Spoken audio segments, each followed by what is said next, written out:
Okay, here we are, Matthew Russell Lee, Inner City Press, here at the Southern District of New York Courthouse. Today, Monday, January 27th, 2025. Now we're heading in. Now we put out a book over the weekend. It's Fintech Fraudster, U.S. versus Charlie Javice. It's a case that's coming to trial on February 18th involving Frank and J.P. Morgan Chase buying it absurdly without even checking whether the email addresses were real that they were buying to college student applicants. But the book analogizes it to a number of other fraud cases that we've covered here. One, Trevor Milton, but also Elizabeth Holmes, brought out on the West Coast.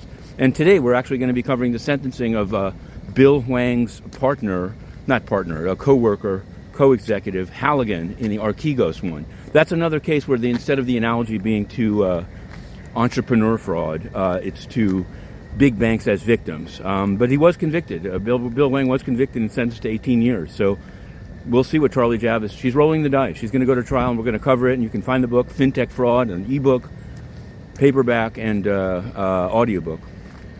So check them out. Meanwhile, Sean Combs' docket, on Friday, his lawyers filed a detailed brief saying that Investigator 1, the one that went into his cell in the MDC, was actually acting as an agent of the prosecution and therefore should have to turn over a lot of information, and he might even want the whole case against him dropped. So this may have legs. We'll have to see. We're all over the docket.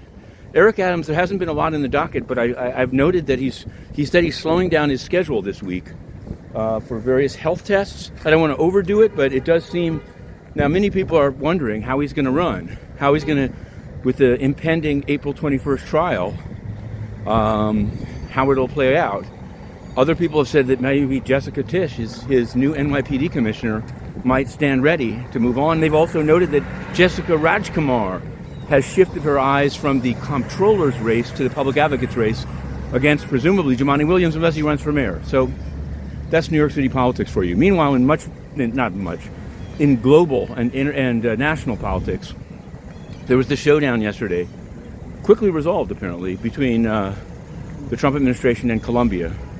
2 flights turned back, a threat of sanctions under IEPA, there's some legal issues of whether IEPA could be used in that way, but in any case, Colombia said, no, we'll fly our own guys back on the presidential plane. Then the president of Colombia, Petro, put out a lengthy statement how he likes Walt Whitman, nothing wrong with that, and going to Los Barrios Negros in Washington. Then somebody responded with a picture of him with some kind of expensive shopping trip. So it's a classic culture war thing. You can check it out. Meanwhile, at the UN, that moved too fast for them. But they belatedly on Sunday got involved in the DRC thing. But here's something they didn't say. They expressed a lot of deep concern. France led the meeting. Now let's remember France's role in the Rwanda genocide. You could look it up. They supported the then Hutu government, very much so, and profited from it. It's a small country, but to the degree that they could. This was one of the worst examples of France-Afrique ever. And I think there's a total lack of self-consciousness, even on behalf of the UN, where the UN peacekeepers, by working with the FARDC, find themselves in some instances working with Hutu militia. So says Rwanda, of course. Now, all I want to say is that despite the billions of dollars from taxpayers the UN has spent in the DRC, I've been there. I've traveled with the Security Council covering it before. For this type of coverage, I was ousted.